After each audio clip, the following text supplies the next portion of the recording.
I suppose that, yeah, adults, particularly with disabilities, would be one of the harder areas to raise the charity donation dollar for. I don't know exactly why that is, but it's not a popular.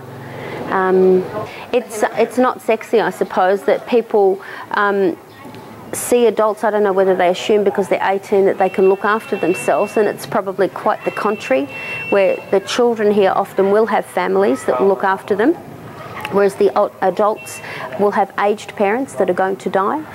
If they're disabled and don't have use of perhaps upper arm, who will wipe their bum? You know, it's as simple as that and as crude as that, I suppose. There are no services, and if you're poor, you can't afford help. There is no pension or anything like that for people with disabilities. But the whole aim would be geared towards self-sufficiency.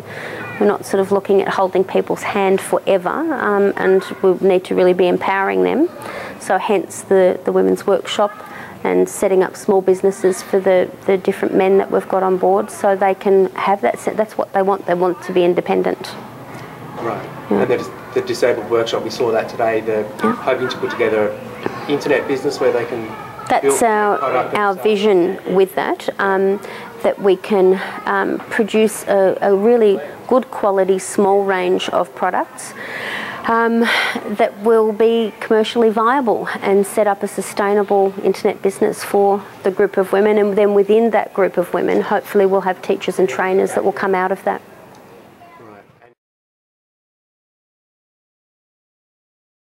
You know, I mean, every charity will tell you they need money, you know. I mean, in order to, you know, function and improve and grow, you need funds. But I think, you know, I've taken an approach that I've let this develop organically, if you like, to some extent.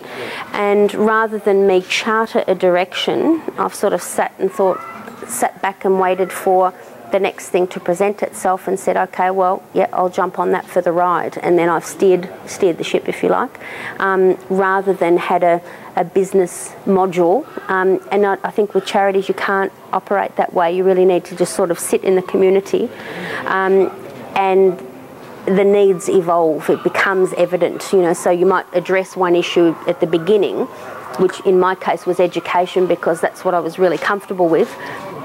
But you can't educate kids if they come to school on an empty tummy. Right. Do you know? So then you go, okay, well, I need to be looking at that. So that just then evolves. And then if there are other social implications and issues in the family situation, you go, okay, well, then obviously we need to be addressing that at this point. So that's pretty well how this is all developed. Yeah. And if there are volunteers looking at this who want to help, you know, what's the best use of their time? Should they be here? If they should be, how long should they be here? Probably our website to guide them would be the best way. We do need skilled volunteers, opposed to extra hands. In terms of extra hands, I'd rather upskill our Vietnamese people and train them how to help their own people. And then I suppose on our website we post the list of skills that we need, and not short-term volunteers in the, you know, it takes a while to just sort of be in the community and sit in that community and understand what the needs are. So yeah, short postings are probably not ideal for most of the NGO groups, I would say.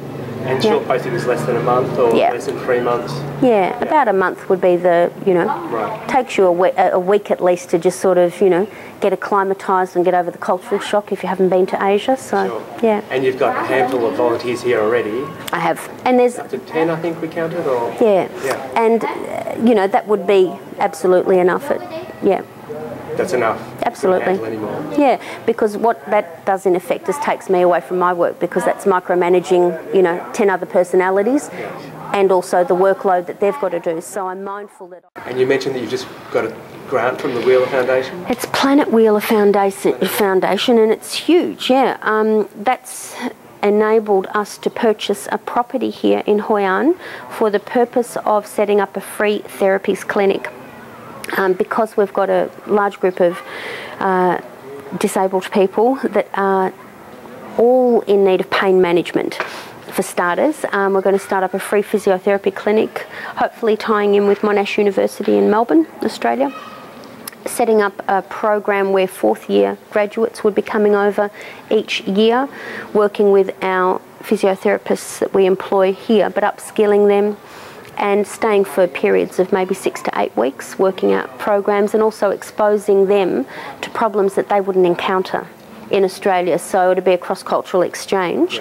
But I really like the idea of linking in with a Western university, because that also will open us up to other therapies. We'll start with physio because that's what we need, but then there's 1,000 other therapies that we could, you know, help these people with. So the house will be a therapies free clinic for disabled and disadvantaged people.